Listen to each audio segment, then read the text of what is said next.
listener production.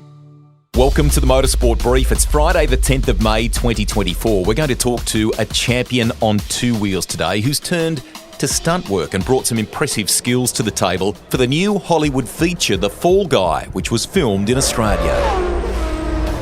G'day everybody, Rusty here. Welcome to another edition of our shortcast. Dan Reardon is standing by in Hong Kong where he's on set working on another film. You may remember him from Australian Supercross and Motocross. This is a cool story of moving into another industry in post-race life, tooling up for it, and how the racing brain still helps. We'll get to Dan in a moment. Quick plug for our latest feature episode, which dropped yesterday. It's a nice walk down memory lane with Alison Drower, who was a part of the RPM team in the heyday of 10 Motorsport.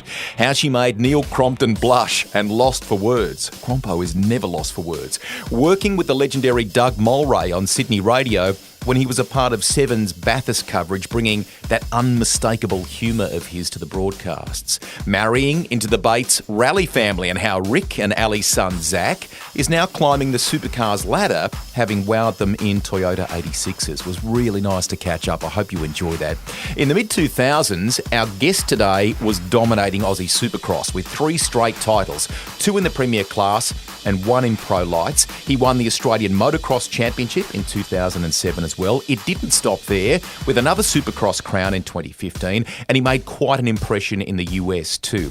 He is still putting his body on the line, but for all sorts of stunts. And the latest release, The Fall Guy, with Ryan Gosling and Emily Blunt, shot in Australia, including Sydney and parts of New South Wales, with a rumoured budget of $130 million and distributed by Universal Pictures, is fittingly about a stuntman. I won't spoil it for you. Go to the cinema, the theatre, and have a look at that. But for a bit of a backstage tour of some of the stunt work that went into it, we are joined by Dan Reardon. Hello, mate. Welcome to Rusty's Garage. How are you? Good, mate. Good. How are you? I'm glad that we're catching up. It has been a while, but this is under very different circumstances. So in our kind of earlier crossing of paths, you were winning Aussie titles in Supercross and Motocross. You were wowing them in the United States. How did stunt work come on the agenda? That in itself helped get into this industry that I'm in now. I had a buddy of mine years ago say that I should, join or get involved in the stunt industry in Australia.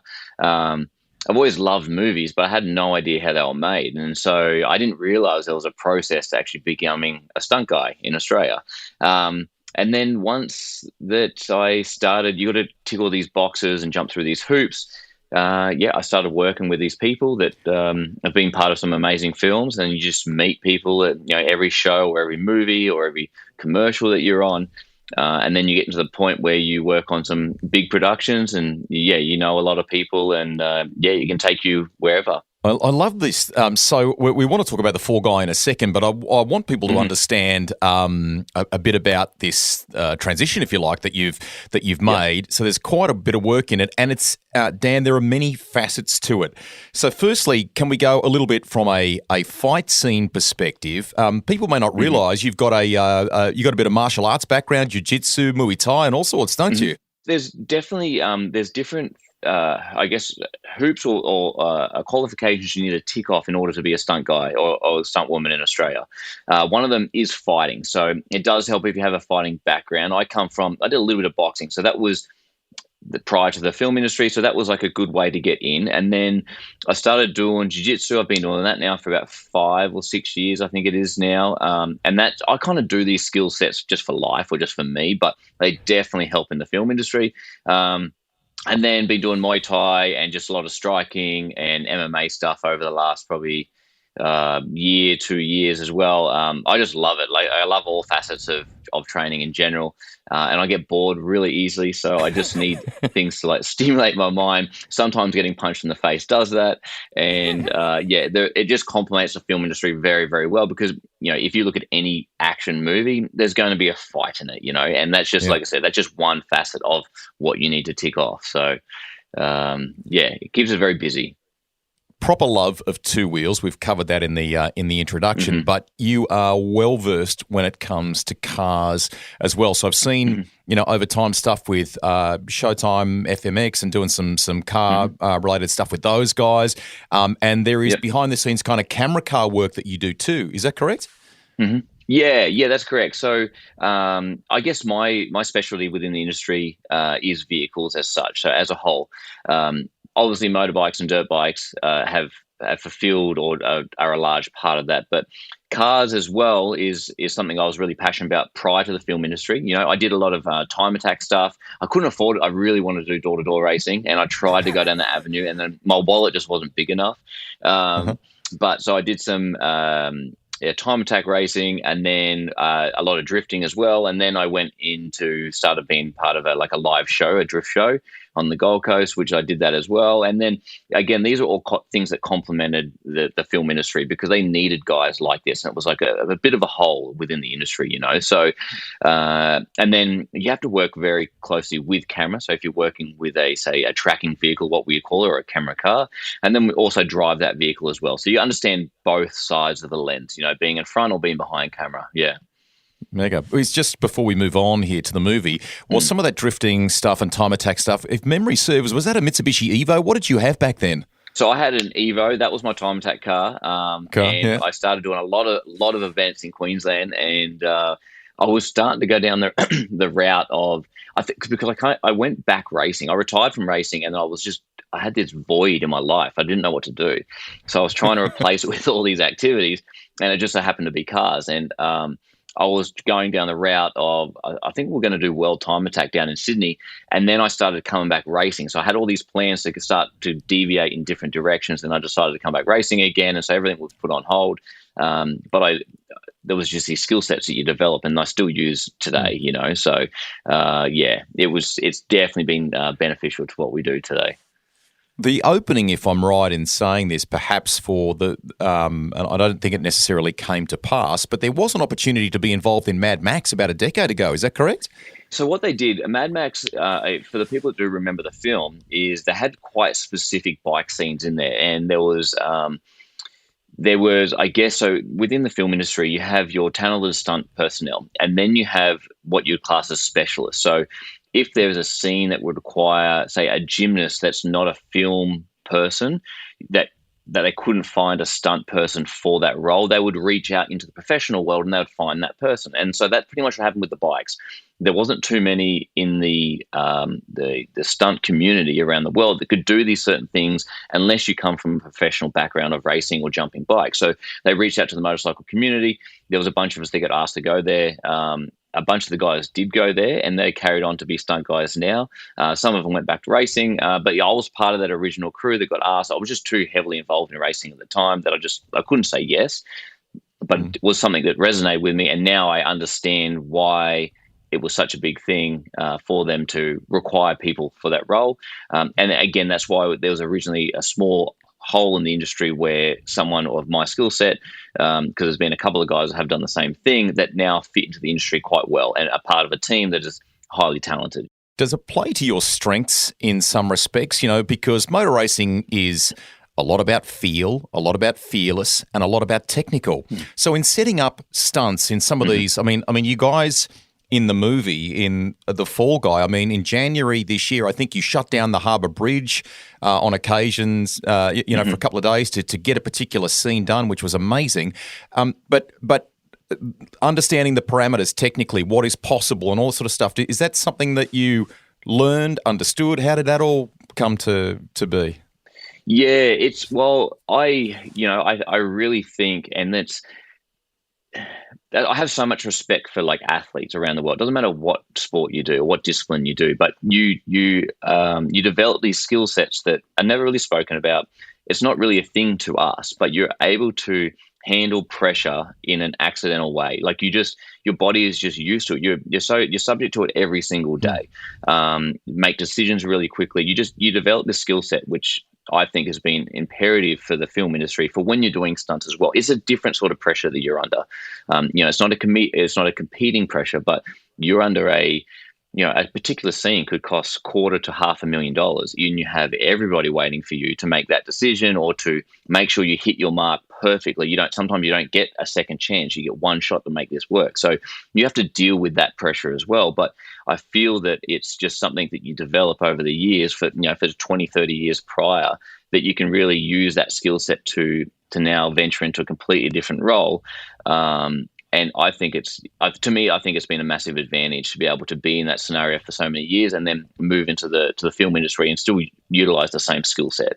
So you get to work on this film, which has literally only been released in American outlets, movie theatres in the last few days. It's been out for a little bit in Australia now, with the support of the New South Wales government, with the support of Australian film and television industry. We bring this Hollywood blockbuster around the stunt game, ironically, to Australia, and you film there with Ryan Gosling, Emily Blunt. I mean, this is mega, mate.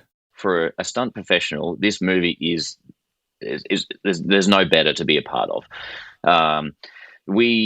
There was a big emphasis on trying to make the stunts as real as possible, because there's a lot of movies that come out these days where CGI takes over, and a lot of the stunts, they may start, it's not so much the stunts, they just want the film to be done in a certain way, which they don't utilize practical stunts. And so it was a big part of the team, from the producers to the director to the stunt coordinators from the States, to say, look, let's make this as practical as possible. And we broke a lot of records in this film. It will be up for a lot of awards within the film industry and hopefully the Oscars one day. And it's just, we had so many talented human beings on this film. It was incredible. And every day was really, really special to go to work. And we knew that this movie was going to do something for the film industry, or for the stunt industry in general. And so everyone had that excitement every single day when they went to work. And it was just, we did so many big stunts that it just felt like a normal Tuesday or a Wednesday, where normally on a film you have a big stunt and everyone looks forward to that big stunt throughout the entire film. Like, today's the day, guys. With this one, it was like, today we're crashing 4 cars. Oh, well, and tomorrow we're doing that. Yeah, it was just such a normal thing. It was amazing. Yeah. Cool. Okay, I mean, you've brought up something which I reckon is really important there, in the way that we celebrate so much of Hollywood and the various aspects of the industry, from music composition to acting to costumes and so on. It has created a conversation, Dan, around proper recognition for the stunt industry and what it does for filmmaking, hasn't it? It really has. And there has been guys fighting for this for many of years, to try and to push the stunt industry into the Oscars and just get the recognition that we deserve. There's people obviously that have been in this industry far longer than I have, and they've been fighting for this for a very long time. I now, in the last few years, understand what they're fighting for. And, stunt professionals are artists. We help create the movie and make it what it is. You can't do an action movie without stunt professionals. It's impossible. And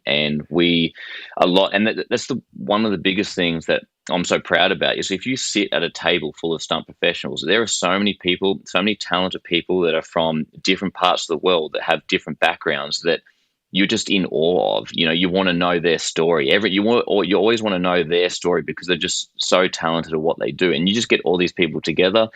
And when we make movies together, using the best of the best. And that's why we can create movies like The Fall Guy, use practical stunts.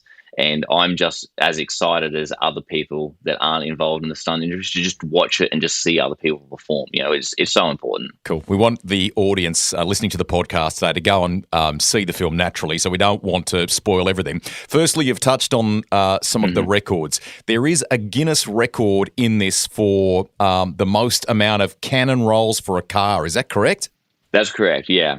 That's Logan Holiday. I met Logan when he came out to Australia, and he is amazing. A really good human being, and we will be mates now forever because of that. And it was a big part of the movie that we get this right. We did a lot of rehearsals to get that right. That wasn't the first role that you saw that you will see in the film. I think we might have wrecked 3 cars or 4 cars doing that. But we worked tirelessly every day to make sure that we could at least give the best possible chance to do that. And he broke a record, which is amazing. It's amazing for Logan, the film industry, the stunt industry, and yeah.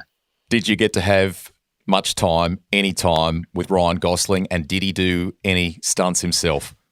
A lot of people don't understand is that we do hang around with actors or actresses quite a bit. You get used to it. It's because everyone's so professional that they're not they're fans of what they do, but not in that fanish sort of way. That's quite normalised. So we hang out with them daily, right? Yeah, it's quite normalised. And Ryan's a very good guy, very humble, very respectful to the stunt community. And Ryan did do a lot of the stunts. He has to be injected into some of those stunts himself because you can't just always use a double. So there is moments where Ryan is actually doing his own stunts. And in the film, there will be, I drive a bin truck, I'm a bad guy, and Ryan's actually on the back of this bin truck, and I'm driving him around over the Harbour Bridge, so there is definitely moments that he's doing some of his own stunts. A quick break on this edition of Rusty's Garage. More with Dan Reardon on the other side of this. You're listening to the Motorsport Brief, our shorty, that today is talking motorsport and movies and how Supercross and some drifting and steering in Time Attack ultimately led Dan Reardon into stunt work, and he is immersed in it now. Let's get back to the conversation. I'd encourage people to go to your Instagram, for example, because you do every once in a while let fans behind the scenes to see a bit of the work that you do in this stunt game, from stuff on a high rise and some of the fight scenes that we've talked about. And there is some work around weapons and things like that too, which I would imagine has been a part of your training and learning as you've morphed into this. I sort of was interested in that world prior to the film industry world, but it has been a massive advantage to be able to have that skill set because I enjoy shooting. I shoot regularly at home. And again, a lot of action movies have, gun scenes or whatever. So you need to be comfortable or confident to be able to handle a weapon in a safe way. When you go through mag changes, or you need to look like you know what you're doing. And we have a lot of the times we will have weapons advisors or military advisors on shows with us that have some past experience. And so they take us through, for example, the film that I'm doing right now. We've been clearing rooms in groups of 2, 3s, and 4s that you would see on any special operations show or anything that's tactical. We've just been doing that every day for 6 hours a day. So, we get some really, really good training as well. The training is fun. And it just makes the movie that much better when you have those professionals around. Awesome. I love that authenticity, mate. Couple to finish here. I think in the Fall Guy movie there are cameos as well that kind of hark back to the original, which I love. So I think Lee Majors and Heather Thomas. Does Jason Momoa make a little appearance in there somewhere too? Jason's in there as well. Lee Majors, it was awesome meeting him and him being part of that towards the later parts of the movie. It was just, we had so much fun on that film, getting these cameos in, getting these people in. It was just, there's just so much love and appreciation for what we're doing. And it's really, really nice to see those people involved in it as well. Yeah. To finish, Robbie Madison got to do some stunt double stuff for 007 for James Bond. He was, riding in some cool places. Is that kind of going to be one of the zenith moments for you where you get to blend all of this together and do some cool two-wheel stuff as well? And perhaps you're already doing that for all I know. I think when you first get into the industry, you just want to be part of it, right? And then you figure out your niche, or you figure out what your direction that you want to go in. And to be part of big films like that, I would love. I would really, really love. It just takes time. It takes time to be part of it, meet these people, show them that you're a half decent human being, you have a good skill set, and then you can pretty much travel wherever you want in the world and do some crazy stunts. The Fall Guy will be hard to beat in terms of a stunt movie as a whole, but there will definitely be some big special stunts that will come up in the future for sure. Great stuff. To finish, mate, are you still dabbling in a little bit of racing? Do you whet the appetite every once in a while? Because I would imagine you still love bikes and doing that when you can. And secondly, we're talking to you in Hong Kong right now, and you're in the midst of either prepping or working on another film already, aren't you? I do still ride. I wouldn't say hassled. I do get asked to come back and do some racing. I think those times are done. I've never officially retired the second time because I just didn't know what was going to happen. But it's just, I've been injected so deeply into this industry now.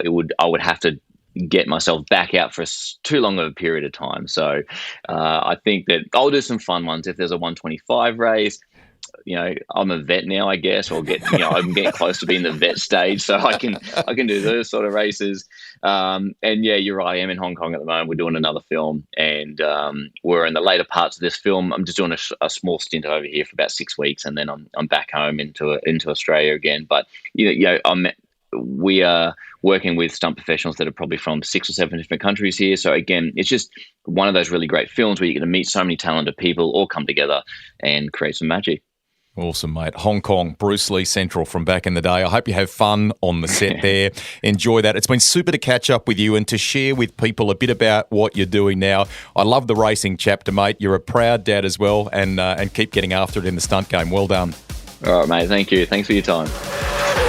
The Fall Guy is now showing at event cinemas in both Australia and New Zealand. Go and check that out. Love yarns like this one. Pursuing something in post-race life with the base skills or foundation that the sport gave you. Good stuff. And you can hear it in his voice. He's properly passionate about stunt work and that industry, and I love what he's doing there. Great work.